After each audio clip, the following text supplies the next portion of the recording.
ہندوستان کی آزادی کی کہانی اور ہسٹری مسلمانوں کے خون سے لکھی گئی ہے۔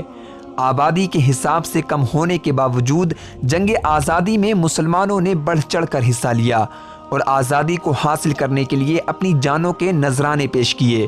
یہ الفاظ کسی عام ہندوستانی یا مسلم کے نہیں ہیں، بلکہ مشہور پترکار خشونت سنگھ کے ہیں۔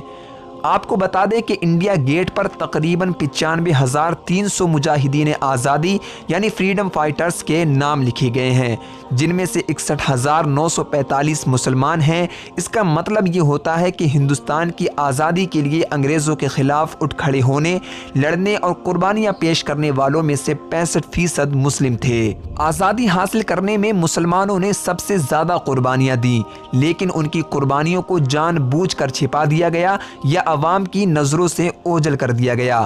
چلیے سچائی جاننے اور اس کی تہہ تک پہنچنے کے لیے ہندوستانی ہسٹری میں جھانک کر دیکھتے ہیں۔ جب ہندوستان پر انگریزوں نے قبضہ کیا تو سب سے پہلے حیدر علی اور ان کے بیٹے ٹیپو سلطان نے انگریزوں کے خلاف آواز اٹھائی۔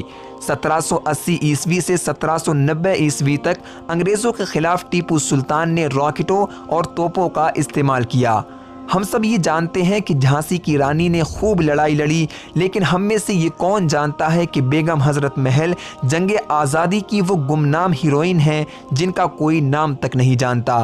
انہوں نے 30 جون 1857 عیسوی میں چنپاٹ کے مقام پر انگریزوں کو شرمناک شکست دی تھی۔ کیا آپ جانتے ہیں کہ سب سے پہلے تحریک آزادی کس نے چلائی؟ اگر نہیں تو ان کا نام احمد اللہ شاہ ہے۔ ان کی تحریک میں بے شمار مجاہدین تھے، جن میں سے 90% مسلمان تھے۔ انگریزوں کے خلاف سازش کے الزام میں اشفاق اللہ خاں کو پھانسی دی گئی۔ پھانسی کے وقت ان کی عمر محض 27 سال کی تھی۔ مولانا ابوالکلام آزاد ایک مسلمان عالم دین تھے اور ہندوستان کی تحریک آزادی کے دوران انڈین نیشنل کانگریس کے ایک سینئر تھے۔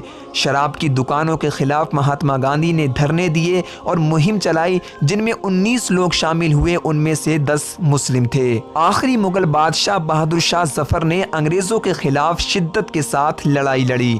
وزیر اعظم راجیو گاندھی جب ان کی مزار پر گئے تو اپنی کتاب میں لکھا کہ اگرچہ بہادر شاہ ظفر کو ہندوستان میں جگہ نہیں ملی، لیکن وہ جنگ آزادی کی ایک نشانی ہے۔ آپ کو بتا دیں کہ MAM امیر حمزہ نے انڈین نیشنل آرمی IN کے لیے لاکھوں روپے دیے تھے، لیکن اب ان کے خاندان والے ایک کرائے کے کمرے میں رہتے ہیں۔ مولانا سید کفایت علی کافی مراد آبادی انگریزوں کے خلاف سینہ تان کر کھڑے ہو گئے تھے۔ علامہ فضل حق خیر آبادی نے دہلی کی جامع مسجد میں انگریزوں کے خلاف جہاد کا فتویٰ دیا۔ حضرت علامہ عنایت احمد کاکوروی نے انگریزوں کے خلاف مہم چلائی، جس کی وجہ سے آپ کو کالا پانی کی سزا دی گئی تھی۔ اس کے علاوہ بے شمار علماء اور عام مسلمان ہیں جنہوں نے جنگ آزادی میں اپنی جانیں پیش کی تھیں، لیکن ان کو آج تک کوئی بھی نہیں جانتا ہے۔